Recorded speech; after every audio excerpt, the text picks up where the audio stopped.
a trio joining in on Bob Nebb's pad there in the parish hall. So good to see y'all all together. I just saw y'all all in the nave a few minutes ago, but cool. We'll go ahead and dive in today, but wanted to see first if there are any questions for the good of the order here, or maybe not for the good of the order. Any questions, period? You know, Jim, I have something to talk about at least. Okay.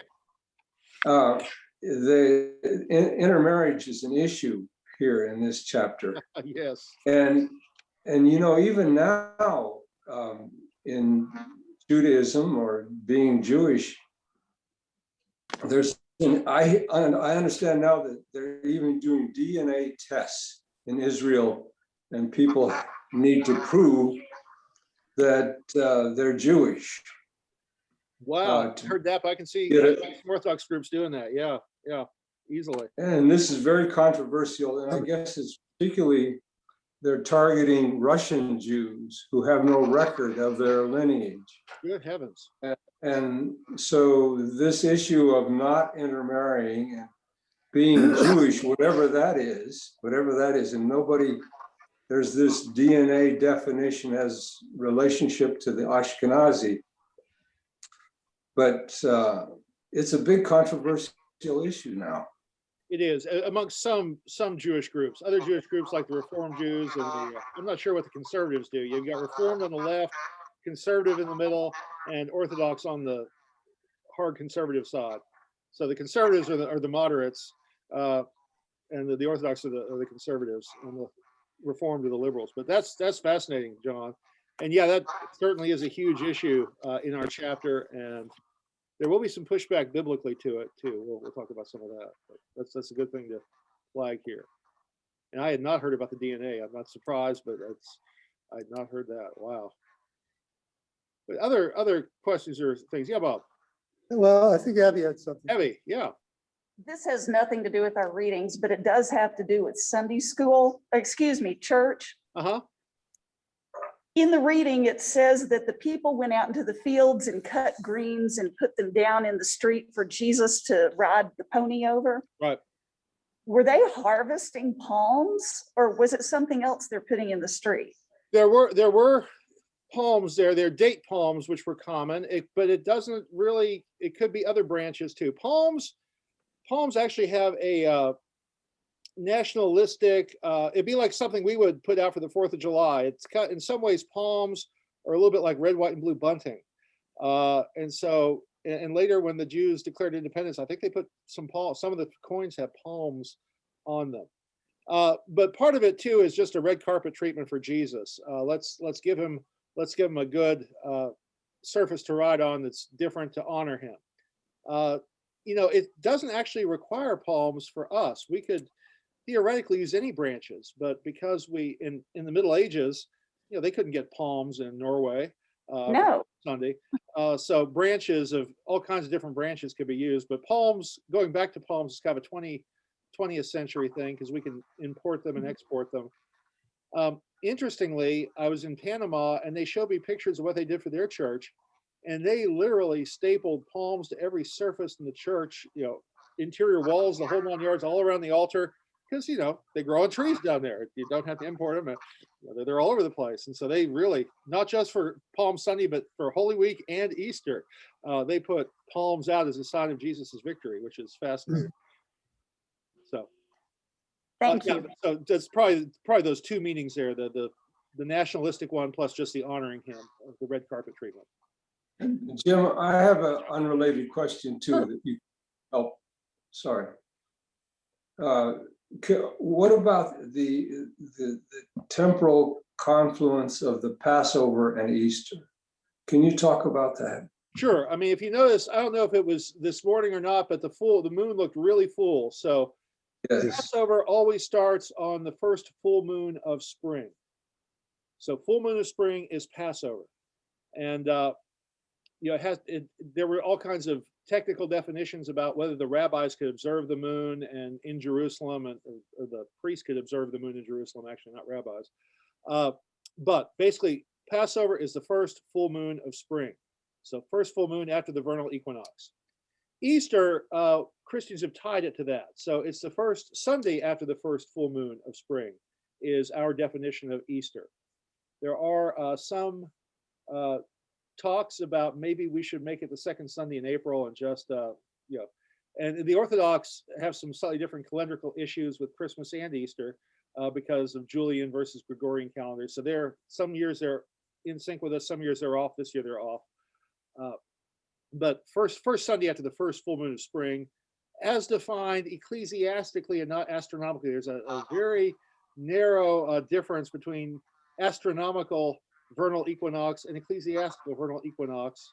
And I'm not even sure what it is. I'd have to look it up because it's a very fine difference. And most years wouldn't make any difference because your Easter is usually not the day after the vernal equinox that early. So it usually falls a little bit later. Yeah, it's a good question.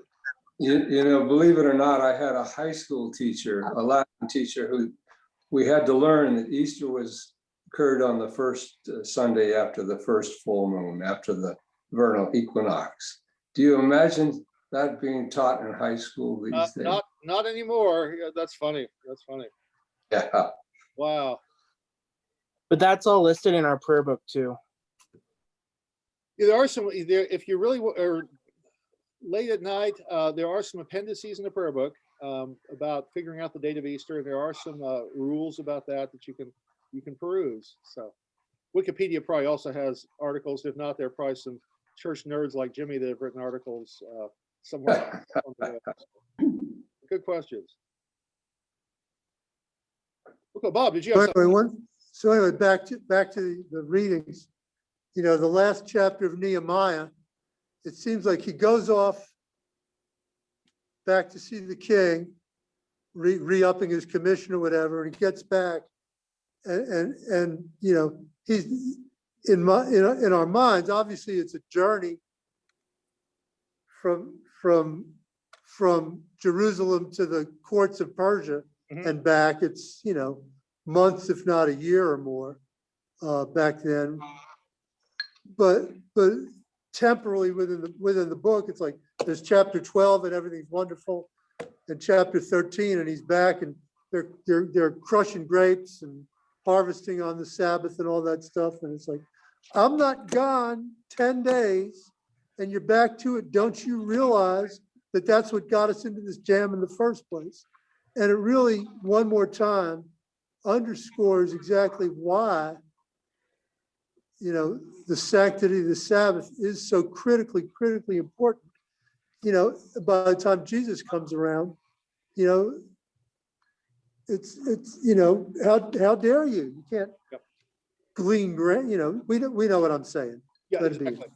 Yeah, I mean, you know, they get during the Babylonian exile, they really start to get hyper observant about Sabbath and other Jewish rules that we would consider normative Judaism today. It doesn't really become normative until the exile. It looks like a lot of those practices were, you know, laid fallow for centuries. And there's also, it seems, you know, you get the feeling from Ezra and Nehemiah that, you know, Babylon is the Babylonian Jews have figured things out, and they're trying to get the Jerusalem Jews, once they get a group back there, to start, you know, reviving things. They want the Jerusalem Jews to be a little more observant, as they are in Babylon, ironically. As we've said, Babylon is a huge center for Judaism up until the 1100s AD. And you really get the sense during Ezra and Nehemiah that it's the Babylonian head office, and that's still one of the Persian capitals, one of the places the king keeps a palace. You get the sense that the Babylonian rabbis are far more observant than the average Jew that's come back to Jerusalem, and that they're really kind of behind the scenes over the decades, pushing things and saying, get back to this. Do what we're doing in Babylon. We've got to figure it out now. We don't want to mess things up back in the Holy Land now that we've got people back there. So ironically, the observant push comes from Babylon towards Jerusalem, from Babylonian Jews towards, or you know, by then they're Persian Babylonian Jews under the Persian Empire living in the Babylon area.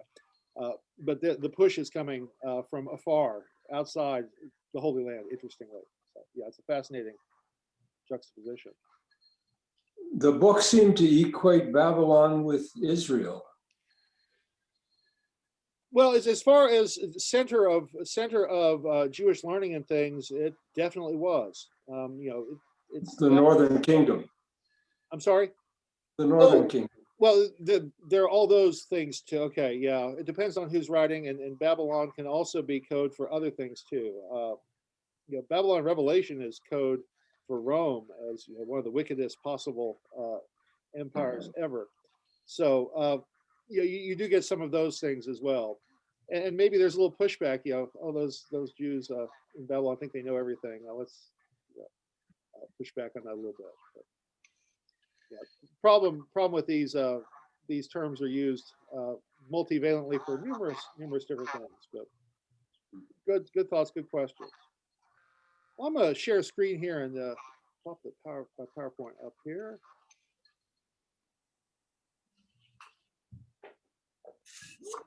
That's pretty close as well. All right, so as we have been talking about, we are in the time of the 400s BC, this century BC, the 400s, and we are looking today at Ezra and Nehemiah, the last part of Ezra, the book of Nehemiah, and also early apocalyptic writings that really start to get rolling in this century here. So just real quick, by this time we're definitely in the Persian period. The 400s are definitely solidly right in the middle of the Persian period in the Levant, and well before the Greeks come streaming across, the Hellenized, the Macedonian Greeks, not the classical Greeks. The Hellenized Greeks come streaming across. So we're in a Persian bubble here. Persian Empire the whole time. There's really no conflict for a couple centuries here. Well, there are some on the fringes, but nothing that really impacts Israel much back home. So it's kind of a calm time as far as all the roller coaster we've had with all these other empires. This is kind of a calm time where the Persian Empire is dominant. Now, just to say that about what's going on in the fringes, just to tie you in with the rest of world history that you know from elsewhere. In the 400s, the Persians didn't really worry about Jerusalem. Things seemed to be going great from their standpoint. Greece was their big problem in the 400s, and then later on, Egypt. Reminder, the Achaemenid Empire, the Persian Empire, this was their greatest extent here, and this is around 500. So the beginning of the 400s, this is their territory. And notice it includes what we would call Greece, Macedonia, but not classical Greece, Athens, Sparta, down here. And so the Persians would like to keep going, and the Greeks are trying to stop them.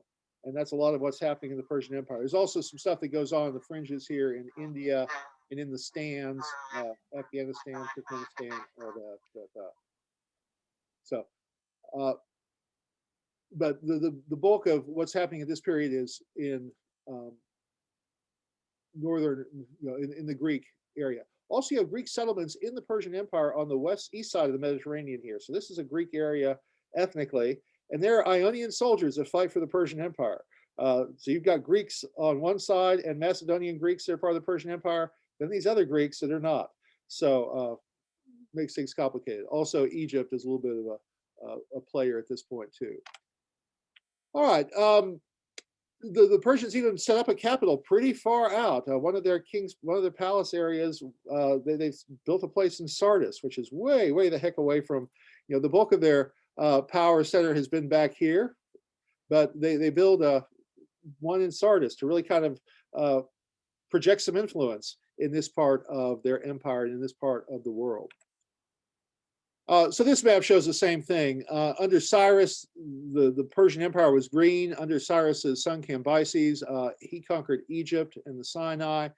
But then under Darius in the 400s, late 500s, early 400s, it is these areas, they're the ones up for grab, these red areas on the fringes of the empire. So, as far as Jerusalem's concerned, nothing that's a big problem, big issue here. Also from world history, you may remember Battle of Marathon, heard about that. We still have a race that commemorates the distance the runner brought the message back of the battle, 26.2 miles. That was 490 BC.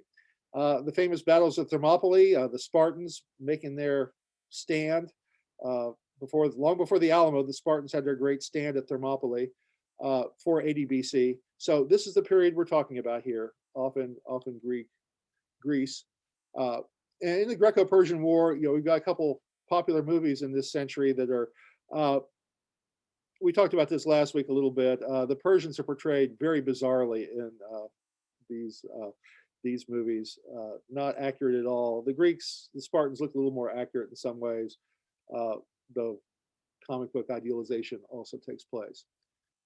So this is all happening in this time.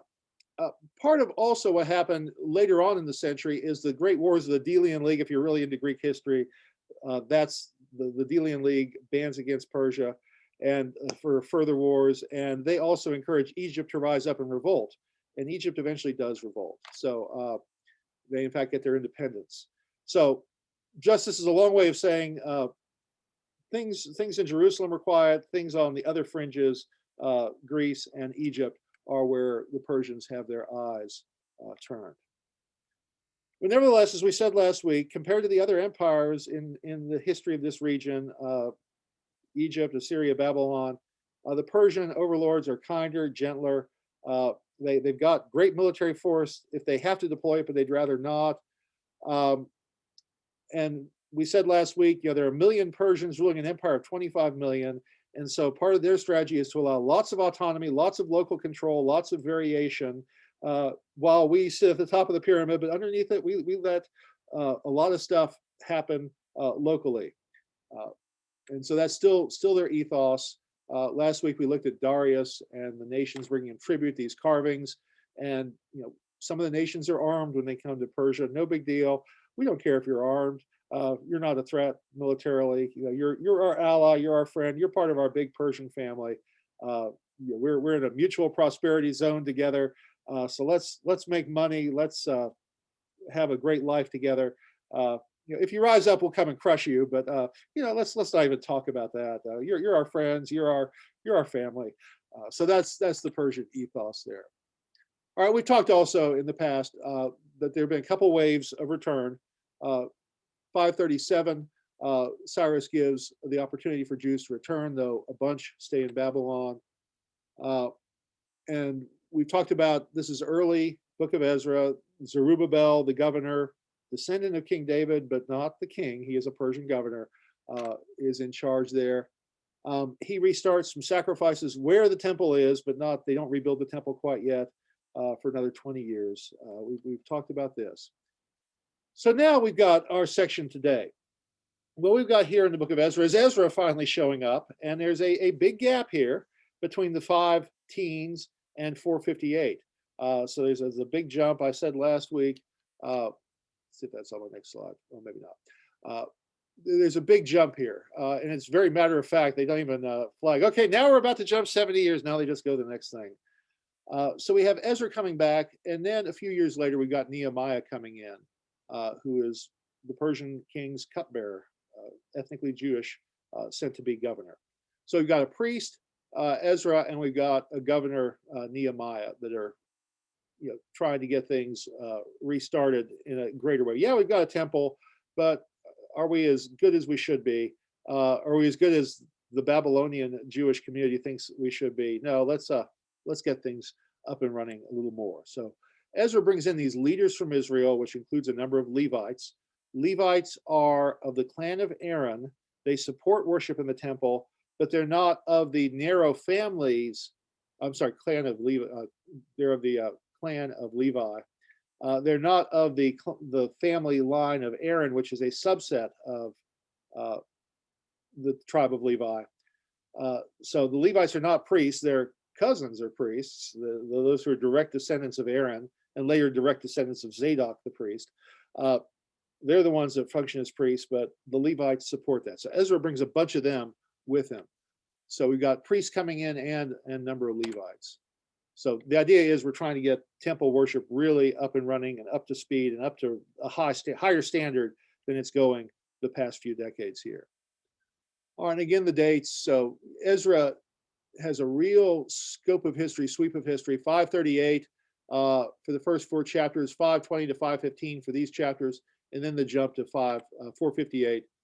And as I said, time-wise, that's like talking about Hiroshima and a plane dropping a bomb on Hiroshima and then a plane flying into the World Trade Center. There's that kind of gap in history that we're jumping over here.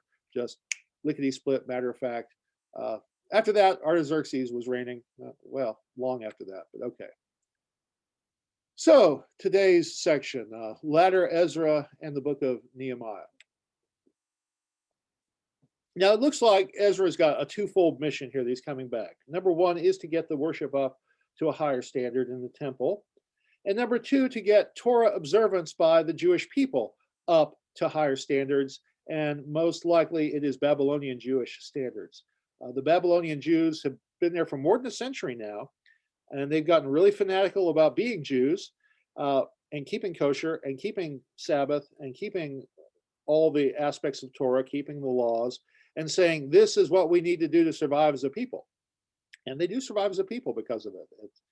No other group in the history of the world has had cohesion and coherence without necessarily having land and an ethnic enclave that's huge to use as a base of power. So for whether you think it's good or bad, it worked for 2.5 centuries, 2.5 millennia. It worked.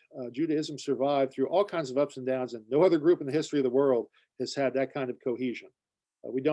Nobody talks about Hittites anymore because they're gone from the map. Yeah, they're descendants of Hittites all over the place probably, but they did not cohere.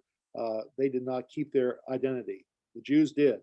And Torah and circumcision and distinctive dress and all these kosher regulations, all those things combined to give the Jews a cohesion as a people that lasted until Israel was reconstituted in 1948, lasted through the Roman Empire, lasted through the Middle Ages. It did work at whatever level.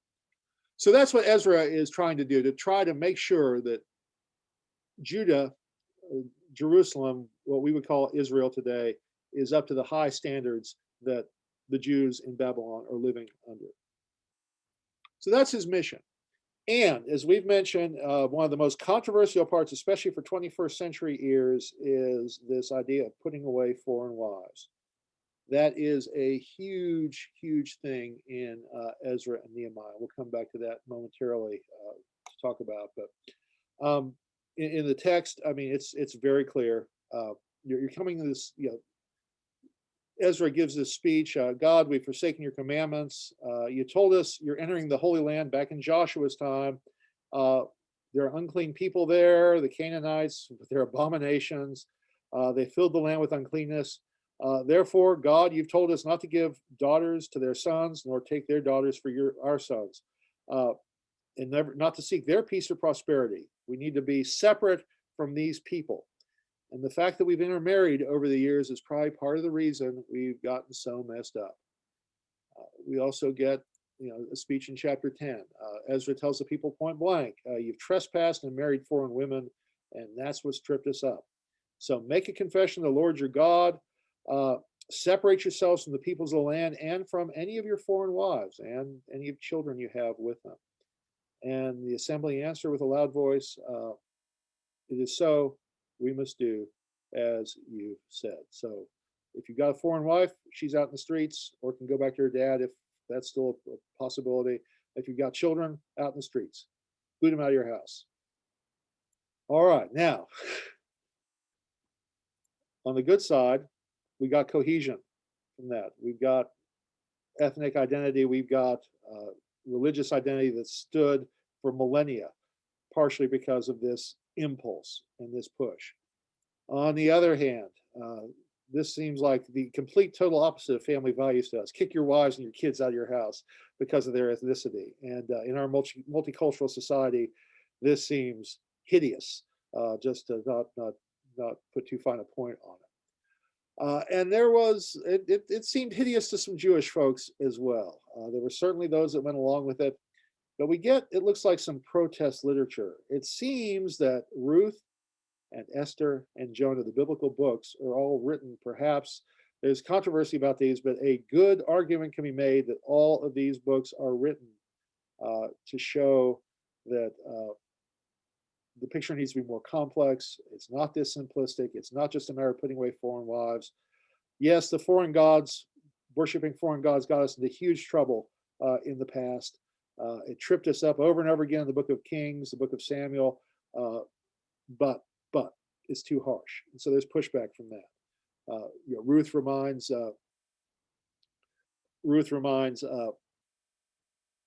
the Jewish folks that David had a Moabite grandmother. Esther is married to the king of Persia, and she's able very easily, even though she's a foreigner in the king's palace, she is still able to be a good Jew. And being married to a foreigner is not hurting her at all. In fact, it saves the entire Jewish people and the entire Persian Empire. Jonah, it's retrojected back. It's set during the time of the Assyrian Empire, but the message of Jonah is God loves these foreign people too. Even the evil, nasty Assyrians, if they repent, God will spare them. And in Jonah, they do repent and God spares them. And Jonah's mad. I knew you were going to be gracious. I knew you were going to be forgiving and loving. That's why I didn't want to come here in the first place. So there is some biblical pushback to this biblical impulse in Ezra and Nehemiah that we need to put away foreign wives and children. Now, on the other hand, we have had this big swath in the Deuteronomistic history that, getting entangled up in these cultures has messed things up. And we do have to say it was successful in some way. We did keep the Jewish people together through rounds and rounds of exile, diaspora, up through modern times. So that is very complex. And we also will need to say that this is something Jesus is going to push back on, not necessarily foreign wives and children, but this idea about being too hyper picky about the boundaries. You're focusing on the walls instead of what's in the center, the core of what we're trying to defend here. You're focused on whether we keep the walls up. And the way they kept the walls up by Jesus's time was they said, okay, if this is the boundary, then we're going to set a further boundary further out. So we won't even come near this fence. We're going to build a fence further out than the fence we need to defend, or a fence. If you have the wall of the law, you've got another fence on the far side of the wall so that you won't even get to the wall. We'll put some rules up here so you won't even be able to get to this wall, and you certainly won't break through this wall. So we're really going to protect. And this is what Jesus pushes back against over and over again. Jesus and the Pharisees, I've said this before in teaching and in church, Jesus and the Pharisees line up about 90-95% theologically. Where they have the clash is over this extra set of fences to protect the wall of the law. And Jesus pushes back on that very hard throughout the Gospels. And one last thing to add on that too, for the early church, we had the exact same issue. Are we going to be able to bring foreigners in? Is the Christian movement for Jews only? Is it a subset of Judaism, or is it for all the people of the world? And the church made a decision, not easy, and there was great controversy, but the church early on in New Testament times made a decision, the gospel's for everyone. You don't have to be a Jew first to be a recipient of the gospel. We don't have to defend those walls. In fact, we need to go out and spread the good news of Jesus as widely as we can to as many people as we can, all the nations of the world. All right, so let's pause there for just a second because we have had a little some questions raised about the intermarriage. See if anybody has a comment or thought or anything you want to share at this point. And I can't see everybody, so shout out if you need to say something.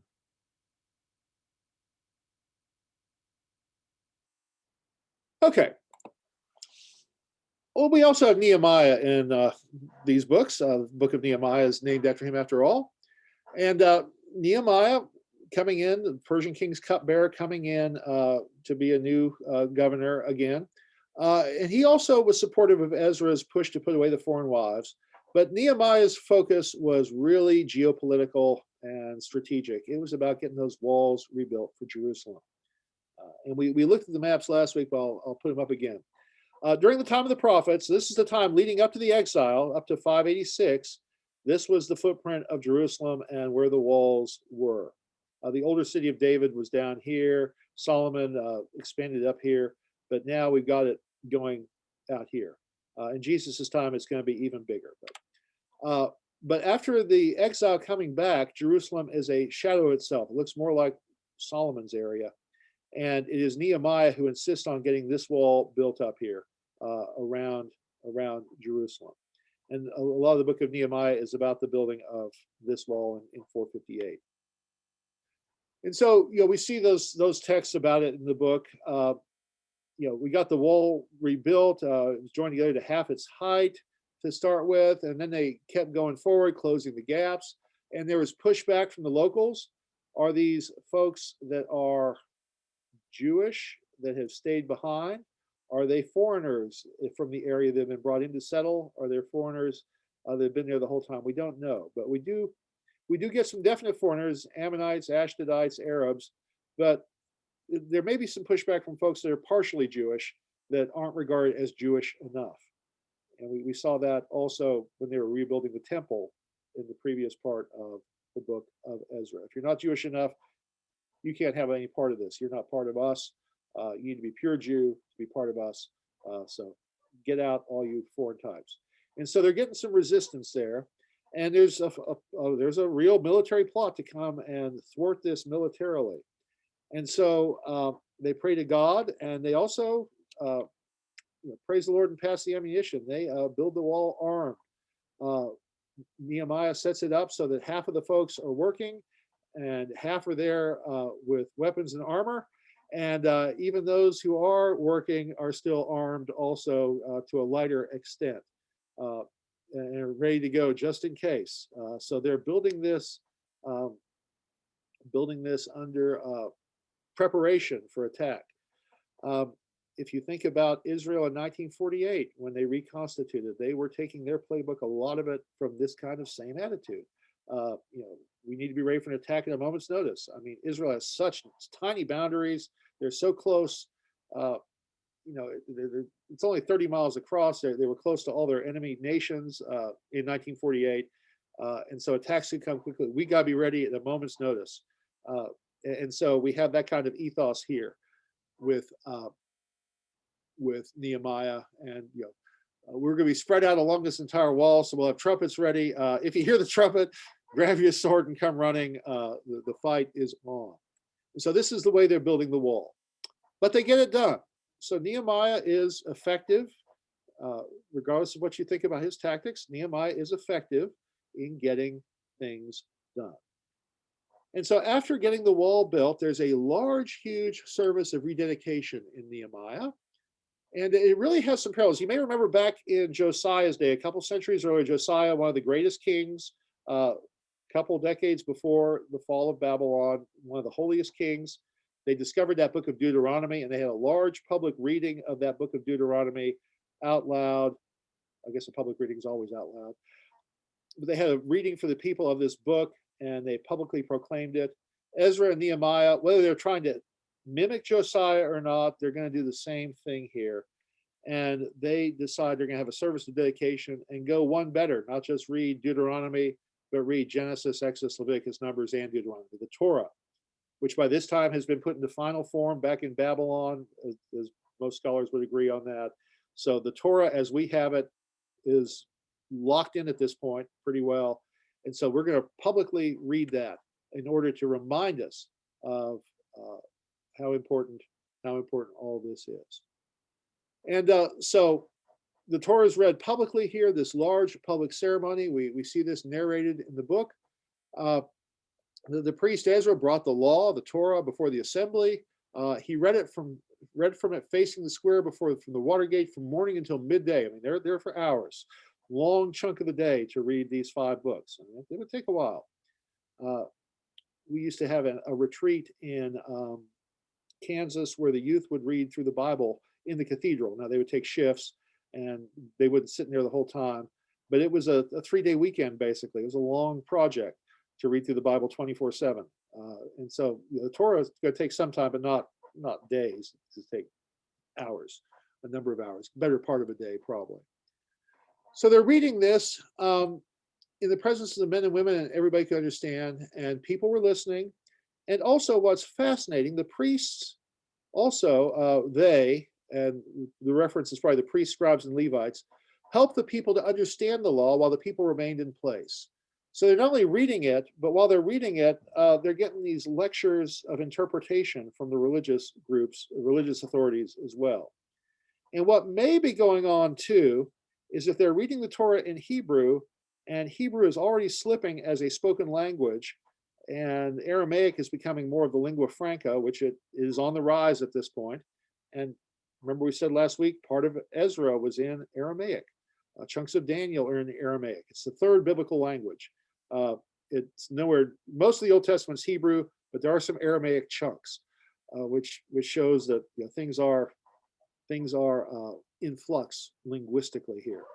So maybe the interpretation is necessary for linguistic reasons, maybe it's for theological reasons, but during this reading, there are these comments, these rolling comments going. And the people, when they hear it, begin weeping, and Ezra says, no, don't weep. Okay, we've messed up. Fine, let's clear the slate. Let's go forward fresh from this day. If you're repentant, that's wonderful, but let's make this a day of celebration, not a day of mourning. So go home, drink some wine, eat, share your food, don't be grieved, for God is your strength. And the people went out and celebrated. And also in this chapter, they said, oh, what was all that stuff about the Feast of Booths? We haven't been doing that. The Feast of Tabernacles. Why don't we start doing that again? And they thought, okay, well, yeah, let's do that. That time in the calendar is coming up. So let's reinstitute this celebration of the Feast of Booths.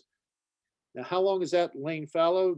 Centuries, many centuries? Has it ever really been a huge practice in Israel since the time of the Exodus? We don't know. But from this point forward, they want to make it a custom. And it's still a huge holiday, in the fall to make the booths, to go out in the shelters and dine under them every night with your family and have kind of a picnic and celebrate. So they're getting serious here about following Torah, following the law. All right. We're going to shift gears here just a tad now and say a few words about early apocalypticism. Last week we talked about a little bit of proto-apocalypticism in the early part, First Zechariah, what's called First Zechariah.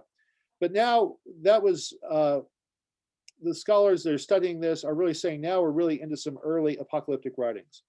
Back when I was growing up, apocalyptic writings were assumed to be Daniel and Revelation and a lot of books that are not in our Bible. There were a bunch of other apocalypses that are not biblical. It was a common genre. But scholars have been studying this over the decades.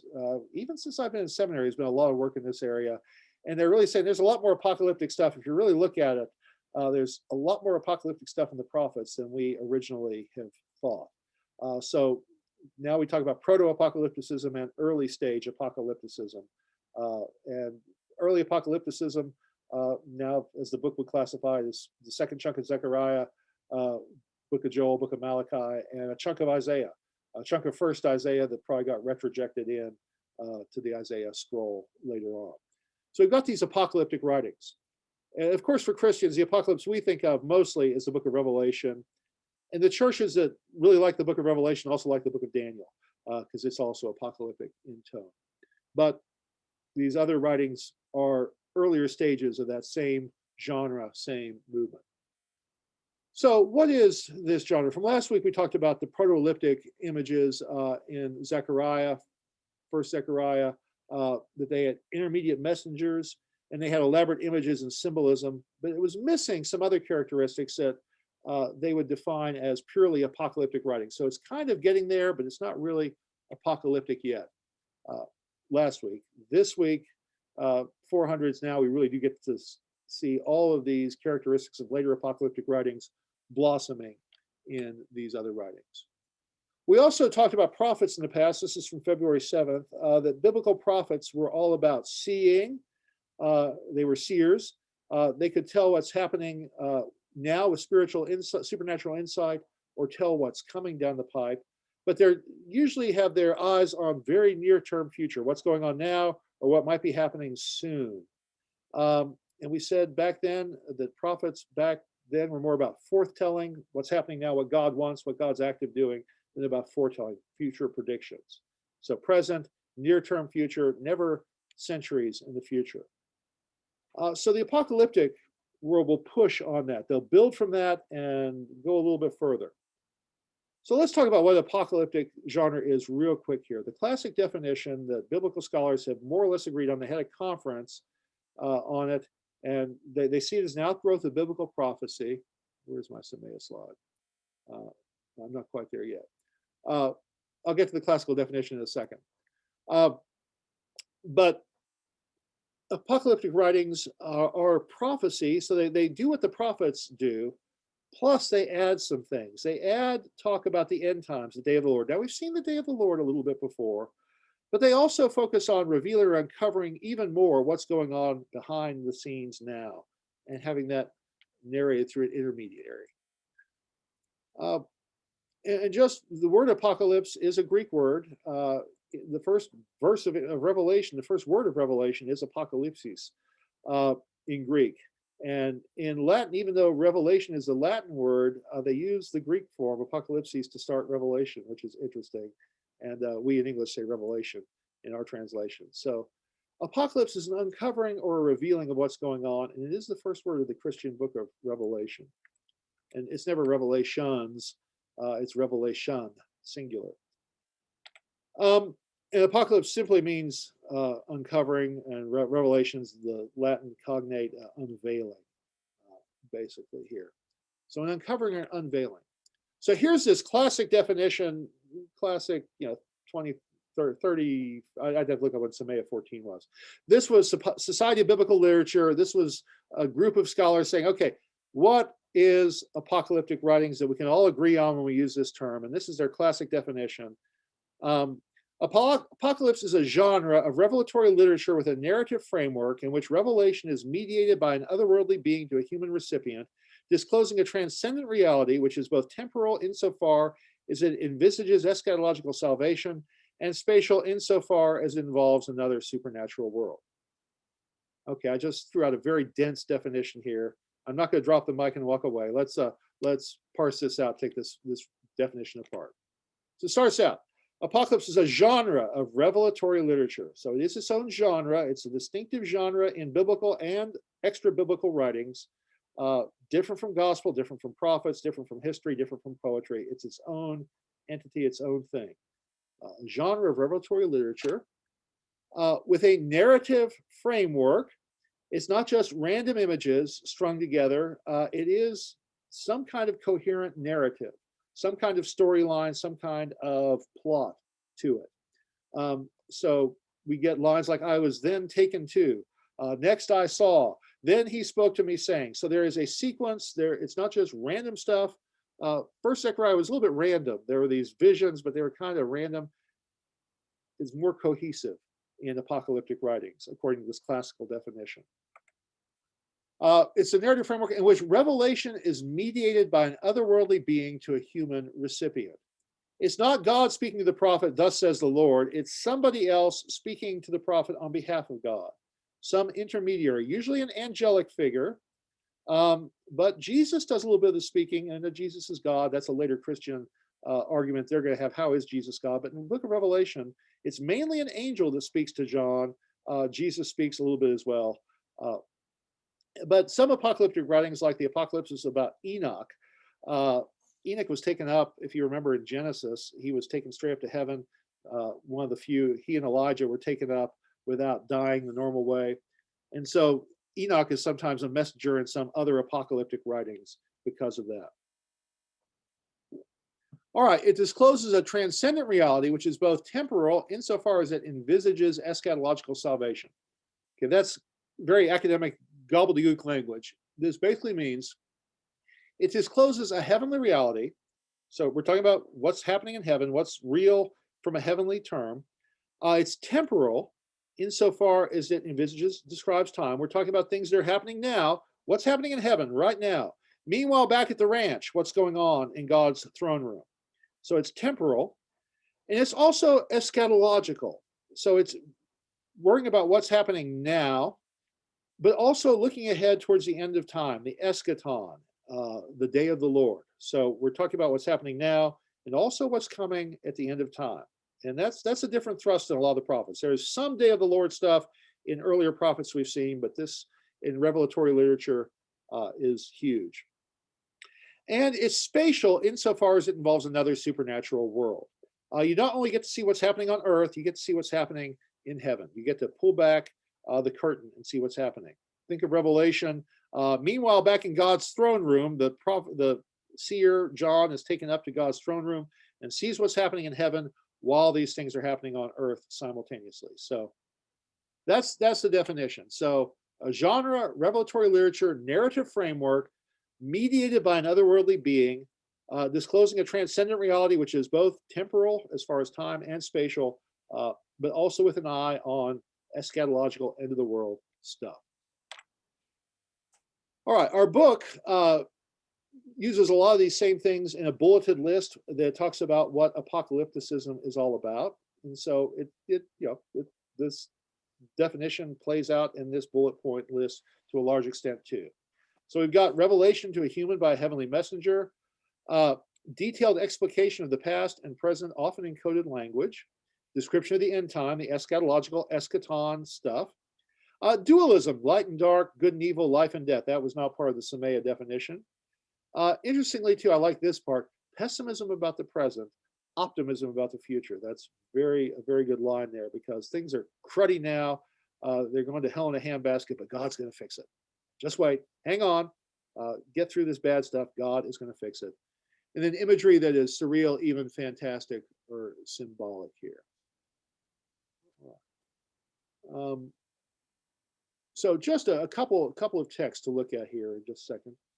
So we're not with these early apocalyptic texts, Malachi and things. We're not full-blown Revelation or Daniel language, but we're close enough to check off the boxes that scholars call it early apocalypse now instead of proto-apocalypse. So with them, we do get this end time stuff, this day of the Lord stuff, more extensively than we have in the past. Plus, we have this mediation that happens a lot. So what are we hearing from these? Well, in the Apocalypse of Isaiah, we get a wonderful prophecy about the revelation. So the eschaton here, the end times. And in Judaism here, resurrection was not, that's the revelation, I meant resurrection. Resurrection was not part of Jewish theology until really Babylonian exile, and afterwards it started growing. There were some maybe proto hints at it, but before the exile, the Jewish thought of death was, it was like the Greek Hades. You die, you might have a shadowy existence, but probably not. You're probably just gonna be dead. But they're starting to have the idea of resurrection bubble up during this time. And the Isaiah Apocalypse is one of these places. Amazing language. Those who die in the Lord will live. Their bodies will rise again. Very explicit. We'll talk about the Maccabees later on too, even more explicit. Those who sleep in the earth will rise up and sing for joy, for God's life-giving light will fall like dew on God's people in the place of the dead. So God's light will come and raise them to new life. For Christians, that does not seem strange at all. That's resurrection language, very clearly. It is something newer in the Jewish thought world, Jewish theology at this point. Joel, just a couple chunks of Joel here. Joel 2, I'll show portents in heaven, on earth, blood and fire, columns of smoke. The sun will be turned to darkness, the moon to blood before the great and terrible day of the Lord comes. And everyone who calls on the name of the Lord will be saved. This gets quoted in the New Testament a bunch of places. Book of Acts gets quoted in Revelation. Jesus quotes it. So this gets picked up. This apocalyptic imagery and language gets picked up in the New Testament. But things may be bad. This is bad, but this is good. Those who call on the name of the Lord will be saved. For then in those days at that time, I'll restore the fortunes of Judah and Jerusalem. I'll gather all the nations, bring them to the valley of Kidron or Jehoshaphat, the valley right by the temple, between the temple and the Mount of Olives. I, God, will enter into judgment with them, and there, on account of my people and my heritage Israel, because they've been scattered among the nations. I'm going to regather all these Jews that have been scattered to the four corners of the earth.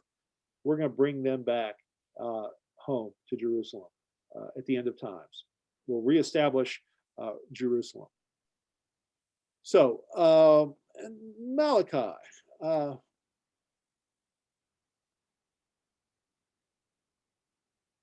going to have that 3 times. Okay. I've got 3 slides there, but we'll just look at it once. So Malachi 4, the day is coming burning like an oven when the arrogant, all evildoers will be stubble. They shall be burned up, neither root nor branch shall remain. But for you who revere my name, the Son of Righteousness shall rise with healing in its wings. Hark the herald angels sing, uses this term. Charles Wesley pulls this line, hail the Son of Righteousness, hail the heaven-born Prince of Peace. We read this during Advent some years.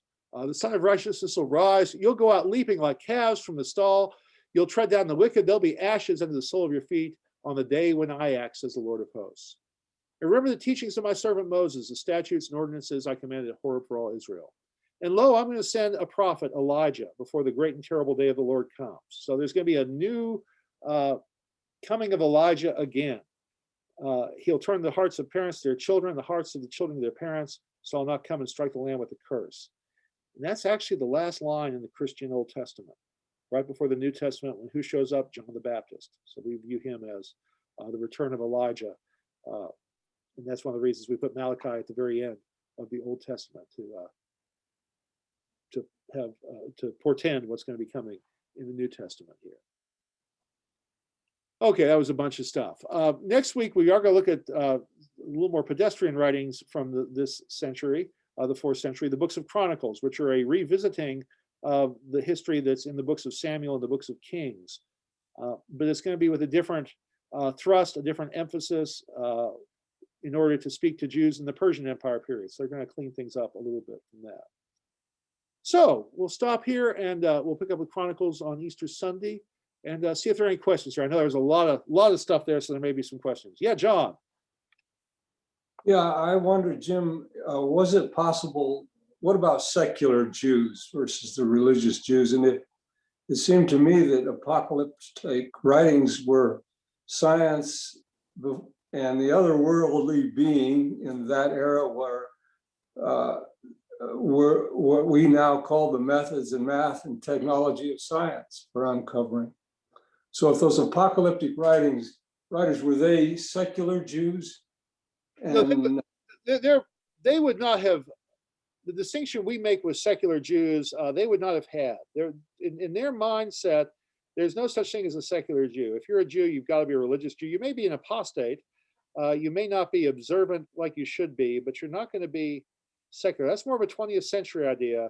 And really in the nation state of Israel is where that's really kind of grown up, and in America to some lesser extent, that you can be ethnically a Jew, but not religiously a Jew.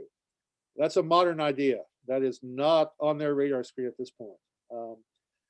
In a way, you bring up a good point. You know, what do we not have? You know, science does not exist at this point in the world.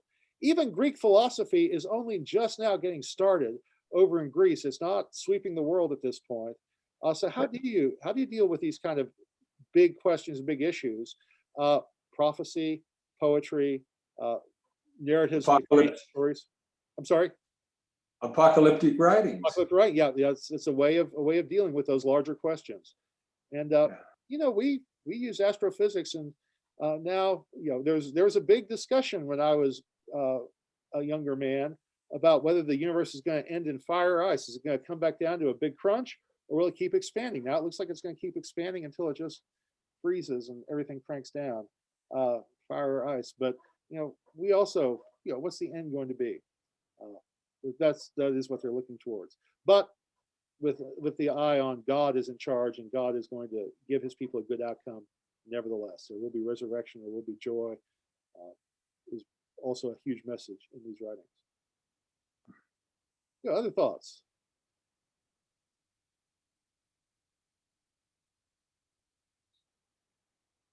One thing I've been thinking of, just to give you all a preview, next year, year C is the 1 year we get book readings from Revelation during the season of Easter. And we did not do a parish reading project this year. We did Luke Acts a couple of years ago, and then John last year. We've not done one this year, but I'm thinking of perhaps doing Revelation during Lent and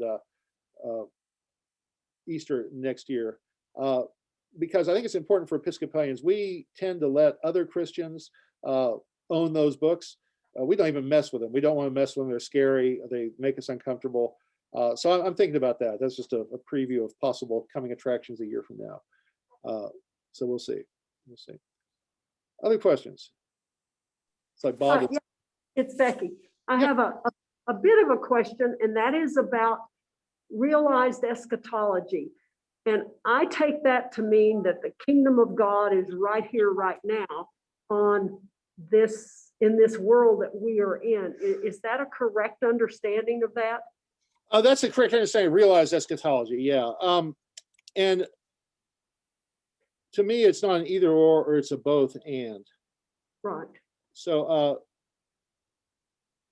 I've drawn this diagram before. Let's see if it shows up on. So Not really. let's get really close here. Yeah. All right. So this is history, the line of history here. Okay. And then God will act. The Jewish idea was this is history. And then one day the day of the Lord will come and God will make everything perfect and right. And God's will be done on earth as is in heaven. And things will crank up from a nasty earthly state to a heavenly state. Christians say in the cross, we've already realized a part of that. That part of the end has already come for us. In Jesus, the resurrection has happened. The end has been realized. And so Christians, it's not really an either or, but a both and. That yes, God's kingdom will come perfectly at the end of time, but for now, it's also visible around us. And maybe we need to pay. Oftentimes, we pay more attention to this, but part of the thrust of theologians that push this is we need to pay more attention to this. This is what Jesus was preaching a lot of. The kingdom of God is here. Y'all need to be acting loving now. No, don't just wait till the end of time. Live in a new way now. And the thrust of the Gospels, the resurrection of Jesus, brings things to a new level at this point. Now, we have to wait. Jesus has experienced resurrection. We have to wait till later to experience it ourselves. But for now, can we live, even though we're in this reality, can we also live in the realized eschaton that's come through the resurrection of Jesus? So, Yes, great. Okay, thank you. Very good. not either. I would say, and there's some that lean too far this way, and there's some that lean too far this way. I say it's important to keep both of these in tension. Yes. You can get into error if you don't hold them in balance. Good question. Thank you. Sure. All right, y'all. Well, we'll stop there. Gone a few minutes over here, and we'll pick up next Sunday with Chronicles at Easter time. Not the best Easter reading, but it's okay. It is what it is. Trey has a question. Oh yes, Trey. Okay. Oh. Hey all. Very good. Thank you for letting me join you.